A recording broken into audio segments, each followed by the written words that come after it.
if your foundation of health and your foundation of hormones and your foundation of metabolism isn't right, it's going to be very hard to get the most out of any kind of exercise or fat loss protocol.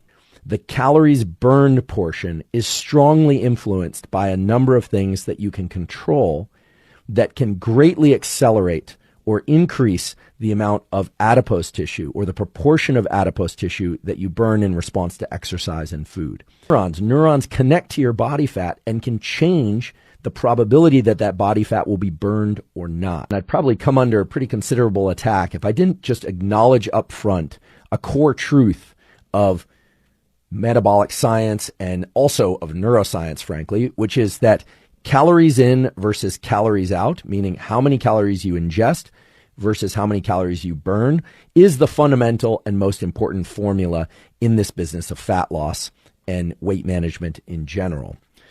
There's simply no way around the fact that if you ingest far more calories than you burn, you're likely to gain weight. And a good portion of that weight is likely to be adipose tissue, fat. It's also true that if you ingest fewer calories than you burn, that you will lose weight and that a significant portion of that will come from body fat. What portion depends on a number of factors, but that simple formula is important. And indeed, there is evidence from, for instance, Robert Lustig, who's a pediatric endocrinologist at UC San Francisco, has talked about how highly processed foods change the way that we utilize food and can lead to higher incidences of obesity and other metabolic syndromes that go against the idea that a calorie is a calorie and that's it. So a calorie is a calorie as a unit of energy, and we need to accept and acknowledge this calories in, meaning calories ingested versus calories burned formula, but the calories burned portion is strongly influenced by a number of things that you can control that can greatly accelerate or increase the amount of adipose tissue or the proportion of adipose tissue that you burn in response to exercise and food.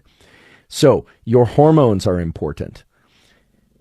Your thermogenic milieu, meaning how warm or how cold your body is, how cold you make it, how warm you make it, but also your level of metabolism, your levels of thyroid hormone, and something that's hardly ever discussed, but is well supported by the scientific literature, how much innervation, meaning how much connectivity there is between your nervous system and fat. Your body fat of various kinds, and there are several kinds of body fat, are actually innervated by neurons. Neurons connect to your body fat and can change the probability that that body fat will be burned or not. So your nervous system is the master controller of this process, and it plays a strong role in the calories out, the calories burned component. I want to set the context correctly.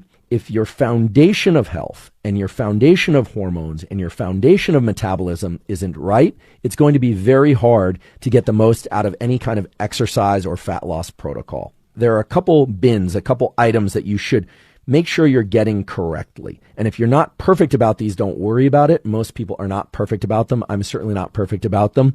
But we should all be striving to get quality and sufficient sleep. Get your sleep right. Get your light exposure right. Avoid bright light in your eyes at times you want to be asleep, and get bright light in your eyes at times you want to be awake. So get your sleep right. The other thing is essential fatty acids. We need fatty acids. They are vital to so many aspects of our health. You don't have to get them from supplements. You can if you want to, but you need to get them from your food. They are essential. There's a reason there's an E, the essential part there.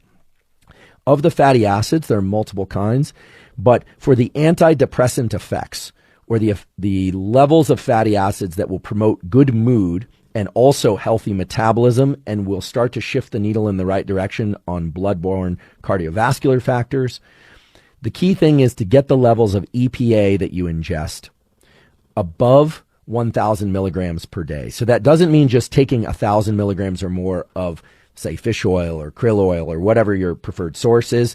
It means getting above 1,000 milligrams of EPA, which may require that you ingest more essential fatty acids than just 1,000 milligrams per day.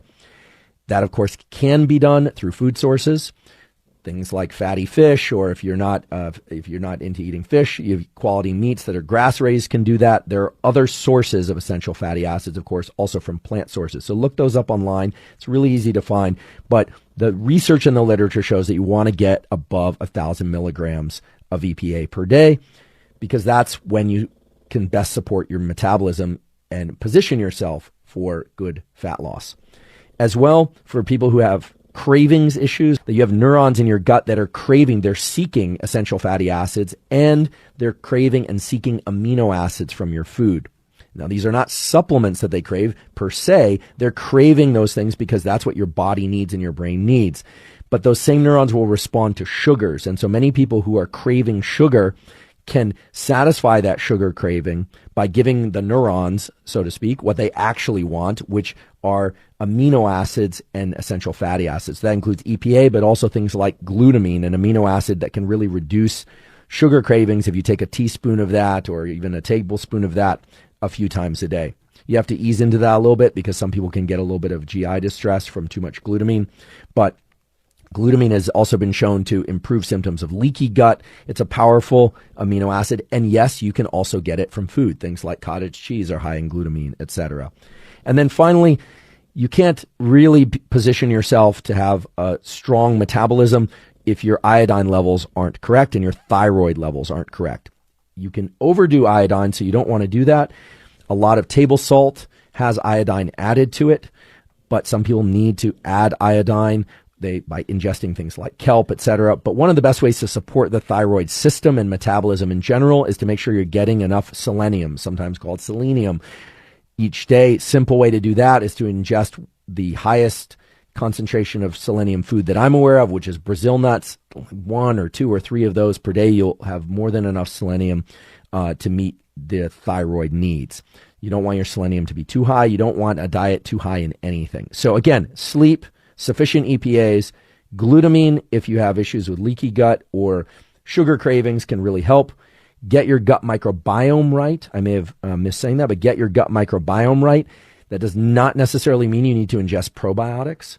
You can if you want to, but you can also just simply ingest a serving or 2 of fermented foods per day. That can greatly assist. So things like sauerkraut, kimchi, every culture has a different source or sources of fermented foods. Those can really help the gut microbiome. And then make sure that your thyroid hormone is supported through the ingestion of sufficient iodine, not too much, and sufficient selenium, not too much. Okay? Sleep, EPA, glutamine, fermented foods, iodine, selenium. That sets the basis for how things like exercise, cold, and some of the compounds that can really increase the burn factor in the equation of calories in versus calories burned.